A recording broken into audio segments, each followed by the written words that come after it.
Hello, nice to see you guys. Welcome to class. Happy Friday. It's always a wonderful day. I hope you guys have wonderful plans this weekend as we go into October. Okay, I know it's still September, but we've got 2 more days and then Monday leads us into October.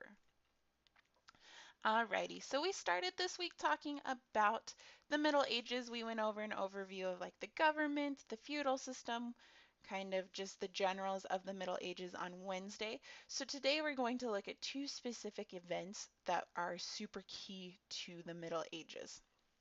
The first being the Crusades. So the Crusades are a set of holy wars, and they're started by Pope Urban II. Okay, and I'm just going to go over this really quick because I'm going to have you watch a video that goes a little bit more into detail about this. But we get Pope Urban II um, who starts the Crusades in response to the Byzantine Emperor Alexios I's pleas. Okay, so in response to Pope Urban II's call to arms, you get tens of thousands of peasants, nobles, and clergy responding. And by 1096 CE or AD, they leave Western Europe and they march towards Constantinople. Prior to the Crusades, there is infighting going on in the Muslim Empire at this point in time, right? So we have the Shiite Fatimids in control, and they are fighting among the Sunni Seljuk Turks, and they're having issues of their own. And then you get the Crusaders coming into Jerusalem, where the Fatimids were also already fighting against the Seljuk Turks. Okay, so knowing the Crusaders were coming, the Fatimids expel all the Christians from Jerusalem who were prior to this kind of allowed in. So previous caliphates had allowed Christians into Jerusalem. They were fine with it. The Fatimids had some issues with it, and then they expelled the Christians from Jerusalem. For about 3 years, the Crusader armies made their way to Jerusalem, and they're fighting with the Turkish forces along the way. And on July 17th, 1099, they capture the city of Jerusalem after a long siege. Okay, so they win the first crusade. Okay, and this is our map of it. So if you look at this map, you can follow the purple lines starting kind of in the Paris, France area. This is where our furthest crusaders start. So they begin there and they move through the Holy Roman Empire, down through Hungary, into the Byzantine Empire, and then over to Jerusalem. And then we get our second wave of crusaders who come from the same area-ish of Paris, France, and between England, but they come by sea. So they sail around France, around Spain, into the Mediterranean Sea. There are some that come by land as well, going from France to the Holy Roman Empire, if you're looking at the red lines. And they get there as well through multiple ways. So we've got lots of people coming in lots of different ways to fight this war. But we're going to watch the episode of the Crusades from Crash Course History, and he's going to explain more of who was fighting, why they were fighting. Is it as straightforward as we think it is? So enjoy. Hi there, my name is John Green. This is Crash Course World History, and today we're going to talk about the Crusades. Oh, Stan, do we have to talk about the Crusades? I hate them. Here's the thing about the Crusades, which were a series of military expeditions from parts of Europe to the eastern coast of the Mediterranean. The real reason they feature so prominently in history is because we've endlessly romanticized the story of the Crusades. We've created this simple narrative with characters to root for and to root against, and it's been endlessly idealized by the likes of Sir Walter Scott, and there are knights with swords and lion hearts. No, Stan, lion hearts. Thank you.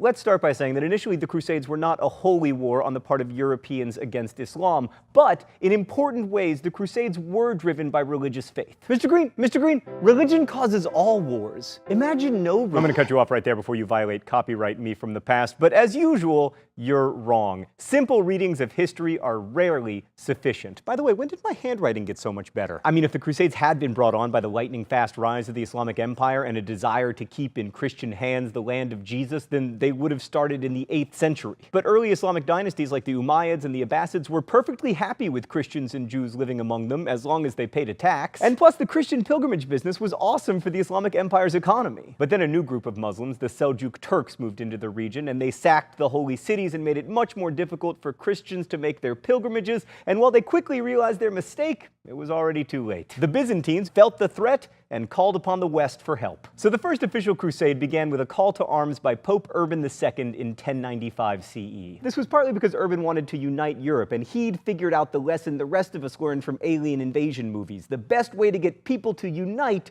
is to give them a common enemy. So Urban called on all the bickering knights and nobility of Europe, and he saith unto his people, "Let us go forth and help the Byzantines, because then maybe they will acknowledge my awesomeness and get rid of their stupid not having me as Pope thing. And while we're at it, let's liberate Jerusalem." I'm paraphrasing, by the way. Shifting the focus to Jerusalem was really important because the Crusades were not primarily military operations. They were pilgrimages. Theologically, Christianity didn't have an idea of a holy war. Like, war might be just, but fighting wasn't something that got you into heaven. But pilgrimage to a holy shrine could help you out on that front, and Urban had the key insight to pitch the crusade as a pilgrimage with a touch of warring on the side. One last myth to dispel. The Crusades were not an example of early European colonization of the Middle East, even if they did create some European-ish kingdoms there for a while. That's a much later post- and anti-colonialist view that comes, at least in part, from a Marxist reading of history. In the case of the Crusades, it was argued the knights who went adventuring in the Levant were the second and third sons of wealthy nobles who, because of European inheritance rules, had little to look forward to by staying in Europe,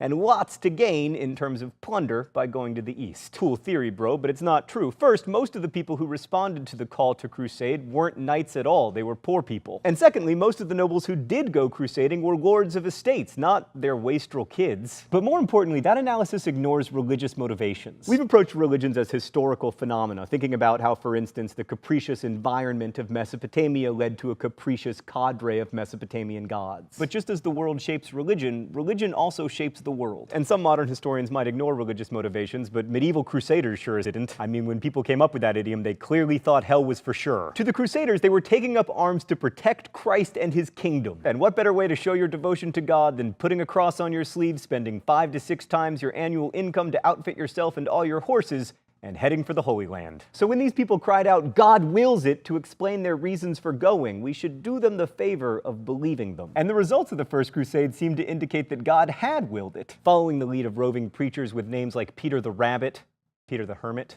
Stan, you're always making history less cool. Fine. Following preachers like Peter the Hermit, thousands of peasants and nobles alike volunteered for the First Crusade. It got off to kind of a rough start because pilgrims kept robbing those they'd encounter along the way. Plus, there was no real leader, so there were constant rivalries between nobles about who could supply the most troops. Notable among the notables were Godfrey of Bouillon, Bohemond of Toronto, and Raymond of Toulouse. But despite the rivalries and the disorganization, the Crusaders were remarkably, some would say miraculously, successful. By the time they arrived in the Levant, they were fighting not against the Seljuk Turks, but against Fatimid Egyptians who had captured the Holy Land from the Seljuks, thereby making the Turks none too pleased with the Egyptians. At Antioch, the Crusaders reversed a seemingly hopeless situation when a peasant found the spear that had pierced Christ's side hidden under a church, thereby raising morale enough to win the day. And then they did the impossible. They took Jerusalem, securing it for Christendom and famously killing a lot of people in the Al-Aqsa Mosque. Now, the Crusaders succeeded in part because the Turkish Muslims, who were Sunnis, did not step up to help the Egyptians, who were Shia. But that kind of complicated inter-Islamic rivalry gets in the way of the awesome narrative. The Christians just saw it as a miracle. So by 1100 CE, European nobles held both Antioch and Jerusalem as Latin Christian kingdoms. I say Latin to make the point that there were lots of Christians living in these cities before the Crusaders arrived. They just weren't Catholic, they were Orthodox.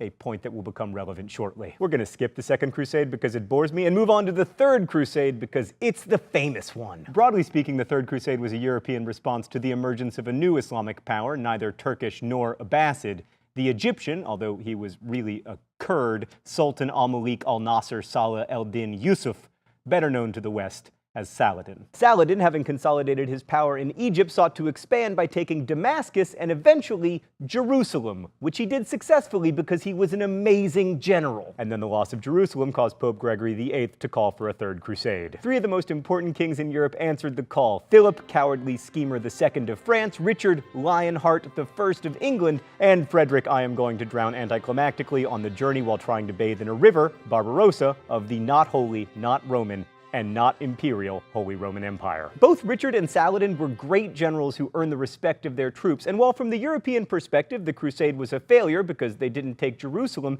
it did radically change crusading forever by making Egypt a target. Richard understood that his best chance to take Jerusalem involved first taking Egypt, but he couldn't convince any crusaders to join him because Egypt had a lot less religious value to Christians than Jerusalem. So Richard was forced to call off the crusade early, but if he had just hung around until Easter of 1192, he would have seen Saladin die. And then Richard probably could have fulfilled all his crusading dreams, but then we wouldn't have needed the Fourth Crusade. Although crusading continued through the 14th century, mostly with an emphasis on North Africa and not the Holy Land, the Fourth Crusade is the last one we'll focus on because it was the crazy one. Let's go to the thought bubble. So a lot of people volunteered for the Fourth Crusade, more than 35,000, and the generals didn't want to march them all the way across Anatolia because they knew from experience that it was A, dangerous, and B, hot. So they decided to go by boat, which necessitated the building of the largest naval fleet Europe had seen since the Roman Empire. The Venetians built 500 ships, but then only 11,000 crusaders actually made it down to Venice because oh, I meant to go, but I had a thing come up, etc. There wasn't enough money to pay for those boats, so the Venetians made the crusaders a deal. Help us capture the rebellious city of Zara, and we'll ferry you to Anatolia. This was a smidge problematic, crusading-wise, because Zara was a Christian city, but the Crusaders agreed to help, resulting in the Pope excommunicating both them and the Venetians. Then, after the Crusaders failed to take Zara and were still broke, a would-be Byzantine emperor named Alexius III promised the Crusaders that he would pay them if they helped him out, so the excommunicated Catholic Crusaders fought on behalf of the Orthodox Alexius, who soon became emperor in Constantinople. But it took Alexius a while to come up with the money he'd promised the Crusaders, so they were waiting around in Constantinople, and then Alexius was suddenly dethroned by the awesomely named Murtzophlus, leaving the Crusaders stuck in Constantinople with no money. Christian warriors couldn't very well sack the largest city in Christendom, could they?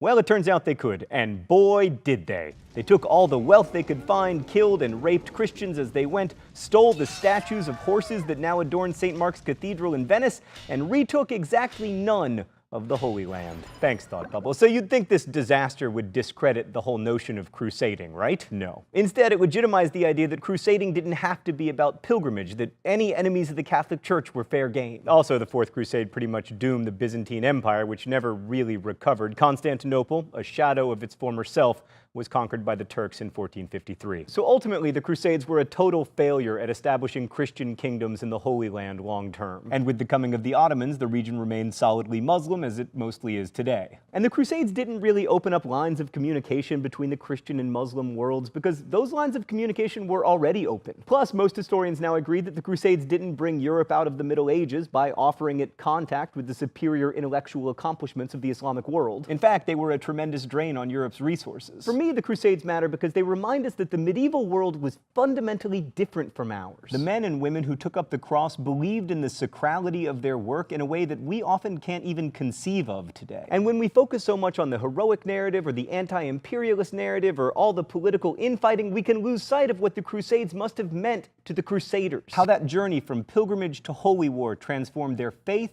and their lives. And ultimately, that exercise in empathy is the coolest thing about studying history. Thanks for watching. We'll see you next time. Wonderful. Welcome back. Okay. So now we're going to talk about the Black Death. And I know this is oh, pivot, change, but this is another important event that happens in the Middle Ages. Okay, so the Black Death is the bubonic plague. Okay, and the bubonic plague decimated large populations around parts of the world between the 1330s and the 1350s AD or CE. Although there is continued debate about the origins of the plague, many scientists and historians today believe the plague resulted from the bacteria, which is common in fleas and carried by rodents. So they do think it was spread initially um, by rodents. That's how it got to Europe, but that's not how it necessarily spread around Europe. Once the bacteria jumped to humans, it became highly, highly contagious. Some of the symptoms of the bubonic plague included fever, gangrene, chills, cramps, seizures, and these painful, horrible lumps and swelling in the lymph glands called buboes. Most people who contracted the plague died within days. At the time of the pandemic, it was called the Great Pestilence, the Great Plague, or the Great Mortality. And it wasn't until German English speakers in the 19th century began to call it the Black Death that term for it became very popular. And that's still what we use today, obviously, right? The Black Death, the bubonic plague, all these wonderful names. Right? So they believe that the plague likely originated in China in the 1330s, and then it followed trade routes both by land and sea in the 1340s, and that's how they think it got over into Europe. Okay, so places like Rome got infected very early on because there are these places where there's this large crossing of people, ideas, goods, supplies, and then we get these rodents that have the fleas that are infected, and it spreads that way. Okay, it was a pandemic. It killed between 75 and 200 million people across 3 different continents. Um, Again, it's hard to determine exactly how many people, but we do know that it was just massive, massive amounts of the population. Death rates included approximately 1/3 of the population in the Middle East and nearly 1/2 of the population in Europe. So just massive amounts of people passing away due to this disease. Um, and unfortunately, with the way medical things were back then, people in the 14th century had little knowledge of how the plague originated, how it spread, or how to treat it. Okay, you get they make it worse almost, right? So the plague shows up in a village or a town or around that feudal manor. They're not sure what happens. People flee, so they run over to the next town or village, but they're already infected. So by the time they get there, they're carriers of the disease and they've now carried it to that place. Some cities like Milan try to close their doors and they don't let any travelers in, saying, we've got this disease going on. You cannot come in here. We don't know if it's the devil that's carrying it. We don't know if it's you that's carrying it. And it does protect them for a period of time. But eventually, of course, it's a very, very highly contagious disease. It does get in. It does still affect cities that close their doors. Across the world, people struggle to make sense of the pandemic. And for one example, you can see in the image here, they use flagellation, and it's a religious practice of whipping oneself for penance, right? So causing physical harm to oneself in a way to ask for forgiveness. And this grew in popularity during the Black Death. So we're going to look a little bit at the Black Death and sourcing. Okay, so one thing you've noticed hopefully in class is that sometimes we look at multiple sources to find out what really happened. And this is just because you can't base your evidence off of one source because people are biased, things are biased, and no matter how hard they try not to be. So when you're sourcing a document, you want to ask yourself, who wrote this? What is the author's perspective? Why was it written? When was it written? Where was it written? And is it reliable? Why or why not?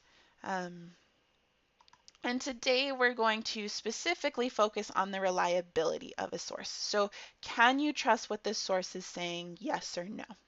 So you're going to consider, say, suppose you want to find out how the Black Death affected just one city in Europe. So just the Black Death in Florence, Italy.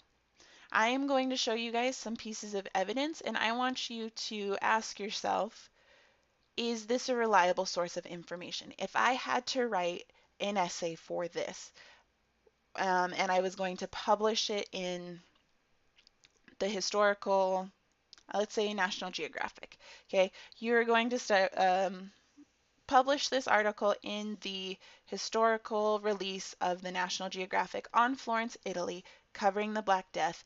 Would you find this source reliable enough to quote or say, yep, I based a lot of my paper off of this? Okay, so your first source, reliable or unreliable?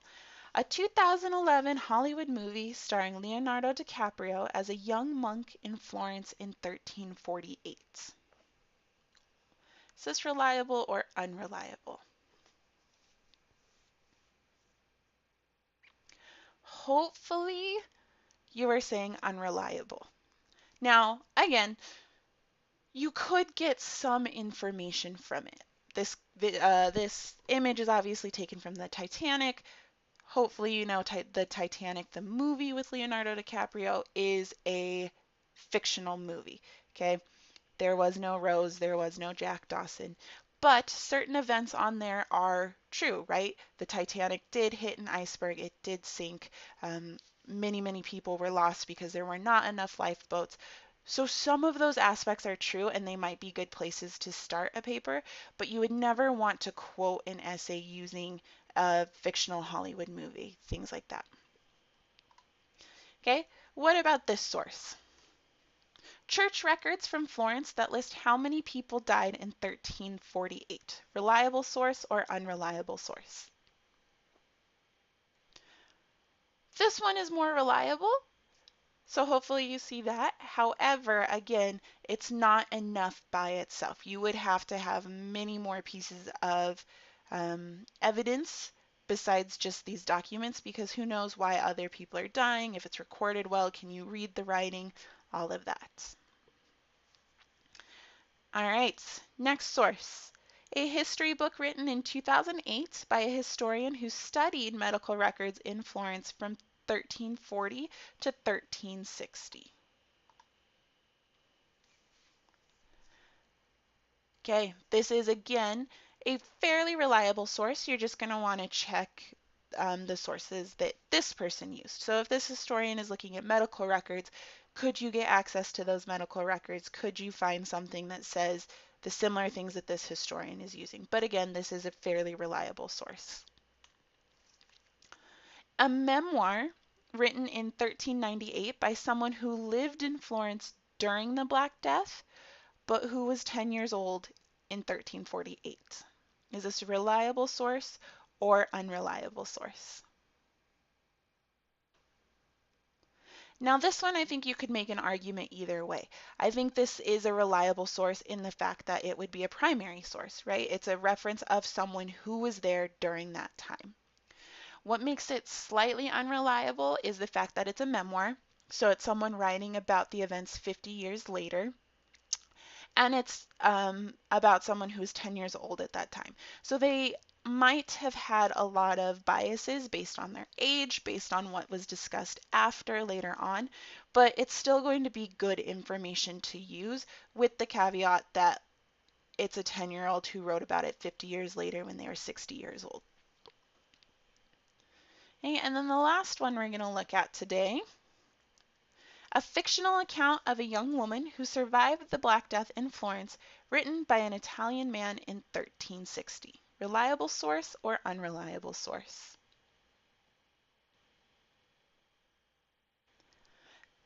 This one, I think this one would, hopefully you would say is unreliable. It leans more towards that unreliable spectrum. However, just like back with the movie example we saw, there might be pieces of evidence in here that would be good to spark questions, right? So maybe this man who lived in Italy not too much longer after the Black Death swept through Florence, he's got some actual evidence in there, but you would have to find more reliable sources that back up what he says so that you're not pulling pieces that he put in as fiction to make his story better and writing them as if they were fact.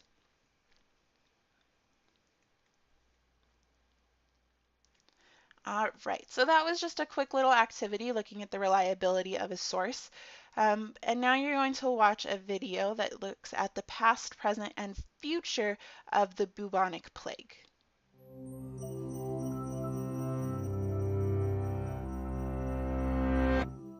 Imagine if half the people in your neighborhood, your city, or even your whole country were wiped out.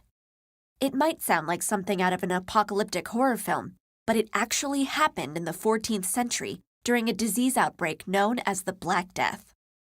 Spreading from China through Asia, the Middle East, Africa, and Europe, the devastating epidemic destroyed as much as 1/5 of the world's population, killing nearly 50% of Europeans in just 4 years.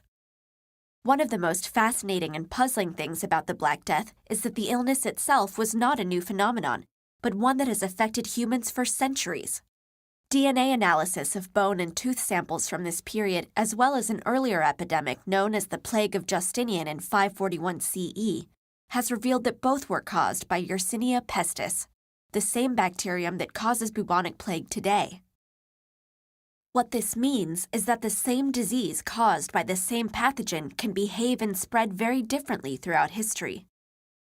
Even before the use of antibiotics, the deadliest outbreaks in modern times, such as the ones that occurred in early 20th century India, killed no more than 3% of the population. Modern instances of plague also tend to remain localized or travel slowly, as they are spread by rodent fleas. But the medieval Black Death, which spread like wildfire, was most likely communicated directly from one person to another. And because genetic comparisons of ancient and modern strains of Yersinia pestis have not revealed any significantly functional genetic differences, the key to why the earlier outbreak was so much deadlier must lie not in the parasite, but the host. For about 300 years during the High Middle Ages, a warmer climate and agricultural improvements had led to explosive population growth throughout Europe. But with so many new mouths to feed, the end of this warm period spelled disaster. High fertility rates combined with reduced harvests meant the land could no longer support its population, while the abundant supply of labor kept wages low. As a result, most Europeans in the early 14th century experienced a steady decline in living standards, marked by famine, poverty, and poor health, leaving them vulnerable to infection. And indeed, the skeletal remains of Black Death victims found in London show telltale signs of malnutrition and prior illness. The destruction caused by the Black Death changed humanity in two important ways. On a societal level, the rapid loss of population led to important changes in Europe's economic conditions. With more food to go around, as well as more land and better pay for the surviving farmers and workers, people began to eat better and live longer, as studies of London cemeteries have shown. Higher living standards also brought an increase in social mobility, weakening feudalism, and eventually leading to political reforms. But the plague also had an important biological impact. The sudden death of so many of the most frail and vulnerable people left behind a population with a significantly different gene pool, including genes that may have helped survivors resist the disease. And because such mutations often confer immunities to multiple pathogens that work in similar ways, research to discover the genetic consequences of the Black Death has the potential to be hugely beneficial. Today, the threat of an epidemic on the scale of the Black Death has been largely eliminated thanks to antibiotics. But the bubonic plague continues to kill a few thousand people worldwide every year. And the recent emergence of a drug-resistant strain threatens the return of darker times. Learning more about the causes and effects of the Black Death is important, not just for understanding how our world has been shaped by the past. It may also help save us from a similar nightmare in the future.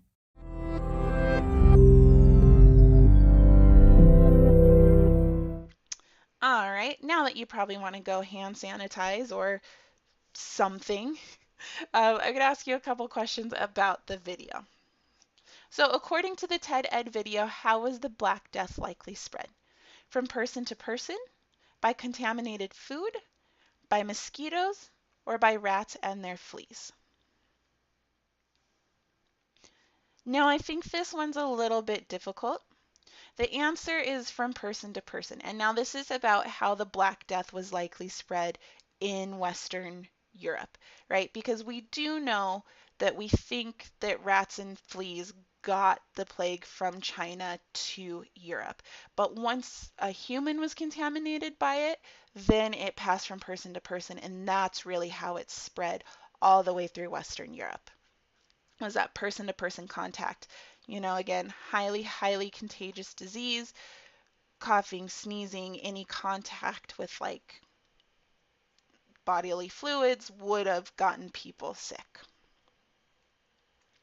Okay, the Black Death was the second major epidemic of its kind. What was the first known epidemic of the disease that also caused the Black Death? Was it the plague of India, the plague of Justinian, the Hong Kong plague, or the Antonine plague? Right? This one is the plague of Justinian. So from the same um, disease that caused the Black Death, the first epidemic that it started was the plague of Justinian. Alrighty, again, I know that was pretty quick. We looked closely at the Crusades. We looked closely at the Black Death. If you have any questions, please, please, please let me know. You have today an exit ticket due and your 5.9 checkpoint. That's looking at changes in Europe. Okay, and then on Monday, you have your 513 quiz. That's the crisis and character quiz, which is also looking at Europe. Okay, if you have any questions, please call, text, email me. My information is on the screen for you guys. Otherwise, I hope you have a wonderful weekend.